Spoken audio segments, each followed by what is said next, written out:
ერთად განვიხილოთ ასეთი ამოცანა. სტამბა მუშაობს ყოველ დღე გარდა კვირისა.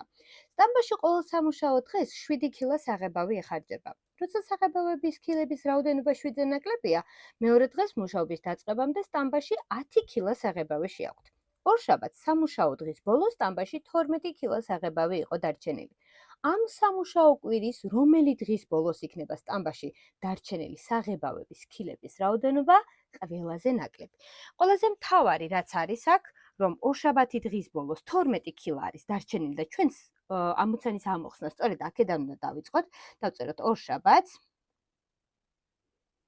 დღის ბოლოს იყო 12 კილა საღებავი.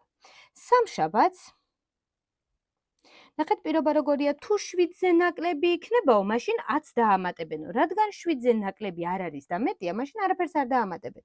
პირდაპირ 12-ს გამოაკლდება 7 და გვექნება 5 კილა. სამშაბათს დღის ბოლოს ყოფილა 5 კილა. ეხლა 4 დღეზე გადავიდეთ. რადგანაც 5 7-ზე ნაკლები, ამიტომ დილით 10 კილას აღებავს დაამატებენ და მხოლოდ ამის შემდეგ დაიწყება კილების გახარჯვა. 15-ს რომ 7 გამოვაკლოთ, იქნებოდა დღის ბოლოს 8 კილა დარჩენილი. 8 7-ზე მეტი, ამიტომ ხუთშაბათს დილას არაფერს არ დაამატებენ. და ამ 8 კილიდან პირდაპირ გახარჯავენ 7 კილას და დღის ბოლოს დარჩება 1 კილა. შემდეგი არის პარასკევი დღე. რადგანაც 1 კილაა დარჩენილი, მას აუცილებლად 10 კილას დაამატებენ დილით და მხოლოდ ამის შემდეგ დაიწყება 7 კილის გახარჯვა. 11-ს რო 7 გამოვაკლოთ, იქნება 4 კილა და გავაკეთოთ კიდევ შაბათი დღე. 4 კილა რადგანაც აგვაქვს აუცილებლად 10 კილას დაამატებენ და შემდეგ გამოვაკლებენ 7 და გვექნება 7 კილა. კვირა დღეს არ ვწერთ, იმიტომ რომ კვირა დღის გარდა მუშაობენო და ეხლა უნდა ავარჩიოთ აქედან.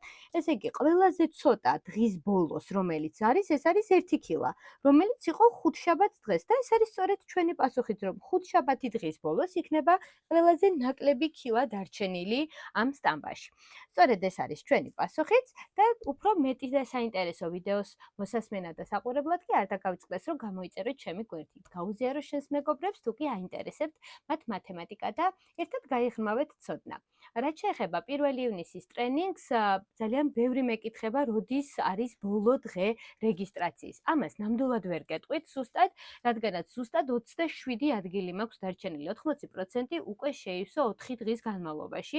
იმის და მიუხედავად, რომ ტრენინგამდე თვეზე მეტი არის დარჩენილი და 1 ივნის გვაქვს ზუსტად ტრენინგი, ადგილების 80% უკვე შევსებულია. ამიტომ ვისაც სურვილი გაქვთ, რომ დაესწროთ ჯერ იმიტირებულ გამოცდას, სადაც შეამოწმებთ თქვენ ცოდნას, რამდენად მზად ხართ გამოცდისთვის, ეს შეეხება 1 მე-4 და 1 მე-6 კლასის სასერტიფიკატო გამოცდის მათემატიკურ ნაწილს, შეგიძლიათ დაესწროთ, შემდეგ გვექნება შესვენება copy break-ით, რომ განიტვირთოთ, წაიხემსოთ.